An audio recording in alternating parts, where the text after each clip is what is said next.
আসসালামু আলাইকুম। প্রিয় দর্শক, একটা গুরুতর অভিযোগ নিয়ে আজ কথা বলবো। একজন সাবেক সচিব এবং তিনি অফিসার্স ক্লাবের একজন গুরুত্বপূর্ণ ব্যক্তি, মানে বর্তমানে যে অফিসার্স ক্লাব আছে তার সাধারণ সম্পাদক, এবং একই সঙ্গে বৈষম্য বিরোধী কর্মচারী ঐক্য ফোরামের সভাপতি, এবং তাছাড়াও বিএনপি চেয়ারপারসন খালেদা জিয়ার একান্ত সচিব।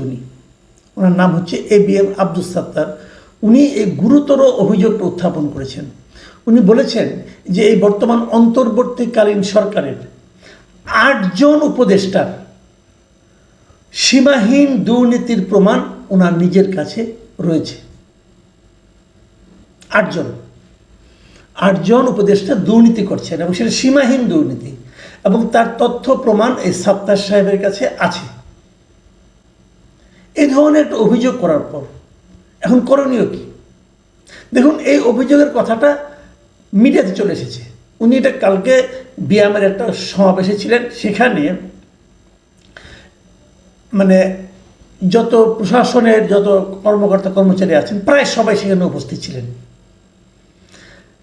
এবং এই অ্যাডমিনিস্ট্রেটিভ সার্ভিস অ্যাসোসিয়েশন তারাই ছিল এটা আয়োজক, এবং সেখানে শীর্ষস্থান থেকে নিম্নস্তর মানে প্রচুর প্রশাসনে যারা আছেন সবাই আছে। এবং তিনি কি বলছেন শুনে, ওনার কথাটা আমি আপনাদেরকে পড়ে শোনাই পত্রিকা থেকে নিয়ে। উনি বলেছেন, আমি খুবই হতাশ। আমলাদের চরিত্র না হয় খারাপ হয়ে গেছে, কিন্তু জুলাই আন্দোলনের রক্তের উপর দিয়ে চেয়ারে বসা অন্তত 8 জন উপদেষ্টার সীমাহীন দুর্নীতির তথ্য প্রমাণ দিতে পারব। গোয়েন্দা সংস্থার কাছে 8 উপদেষ্টার দুর্নীতির প্রমাণ রয়েছে, কিন্তু কারো বিরুদ্ধে কোনো ব্যবস্থা নেওয়া হচ্ছে না। তিনি যখন এই কথাটা বলেছেন তখন উপস্থিত কর্মকর্তা যারা এখানে ছিলেন সবাই ঠিক ঠিক বলে হাততালি দিয়েছে। কেন হাততালি দিল? তার মানে হলো, এই যে উপস্থিত কর্মকর্তারা যারা দুর্নীতি করেছেন, একজন মনে করেন উপদেষ্টা যদি দুর্নীতি করেন, দুর্নীতিটা কীভাবে করেন? ধরেন কোনো একটা নিয়োগ, কোনো একটা বদলি, কোনো একটা তদবির, কোনো একটা কাজ পাইয়ে দেওয়া, এই সবই তো এই কর্মকর্তাদের হাত দিয়েই হয়েছে। কাজেই যখন উনি উচ্চারণ করতে পেরেছেন, বাকিরা তাকে সমর্থন দিয়েছেন।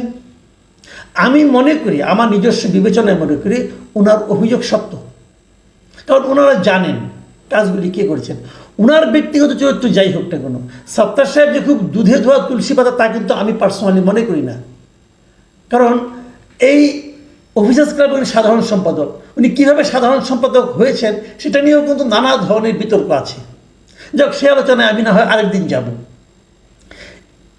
সে যেই হোক না কেন, যদি ওনার কাছে তথ্য প্রমাণ থাকে এবং উপস্থিত সকল কর্মকর্তারা যদি ঠিক ঠিক বলে হাততালি দেয়, আমি ধরে নেব অভিযোগটা ঠিক এবং ওনার কাছে তথ্য প্রমাণ আছে।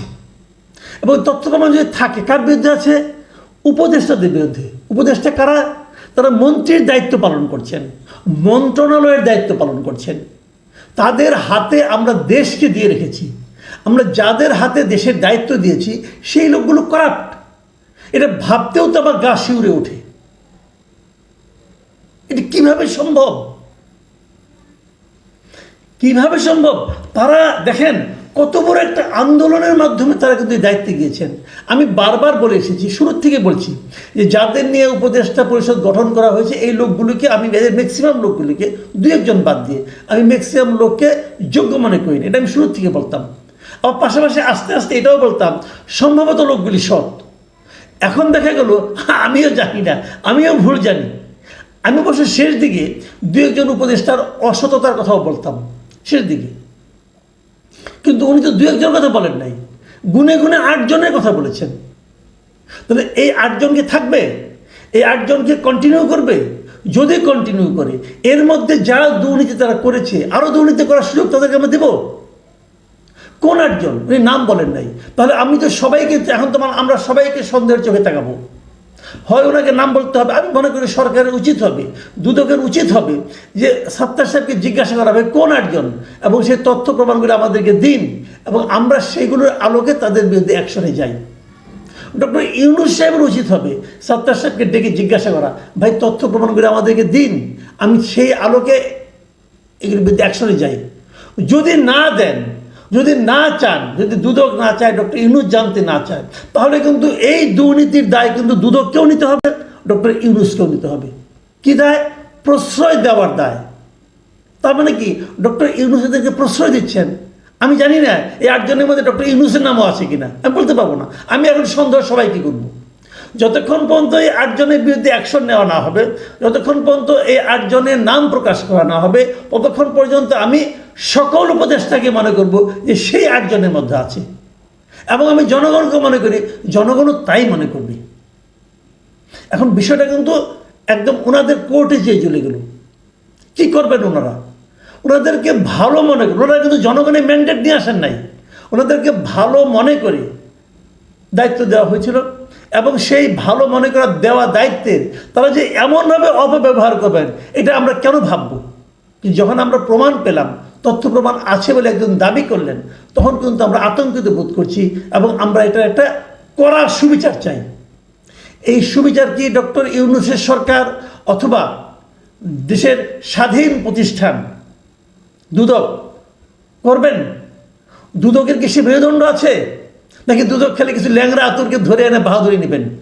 নাকি দুদক সরকারের রাজনৈতিক প্রতিহিংসা চরিতার্থ করার হাতিয়ার হিসেবে ব্যবহৃত হতে থাকবেন?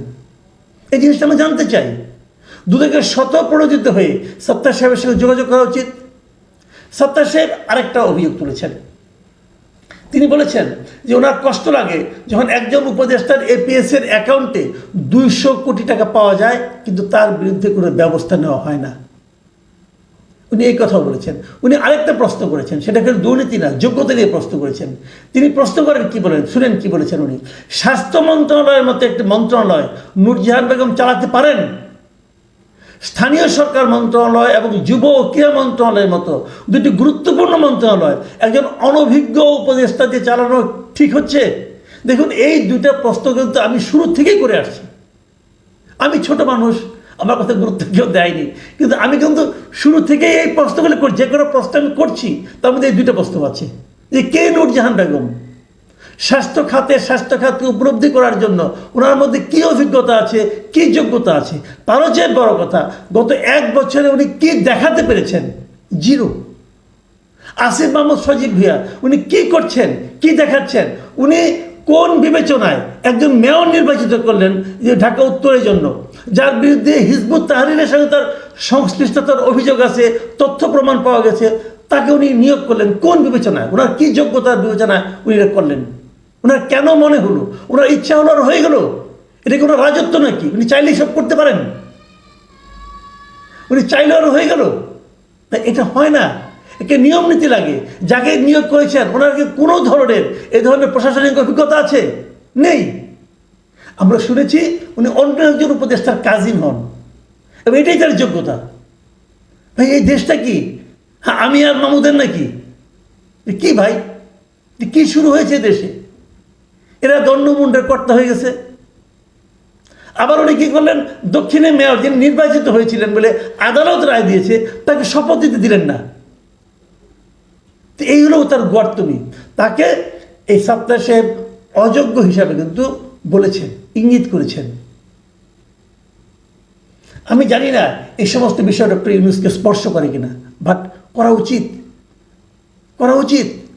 কেবল যদি এগুলো স্পর্শ করে, যদি উনি অ্যাকশনে যেতে পারেন, তাহলে প্রমাণিত হবে যে ওনারও যোগ্যতা আছে। নতুবা উনি মেরুদণ্ডহীন, অযোগ্য, অথর্ব একজন প্রধান উপদেষ্টা হিসাবে ইতিহাসের কাছে বিবেচিত হবেন। প্রিয় দর্শক, এখন এ পর্যন্তই। আল্লাহ হাফেজ।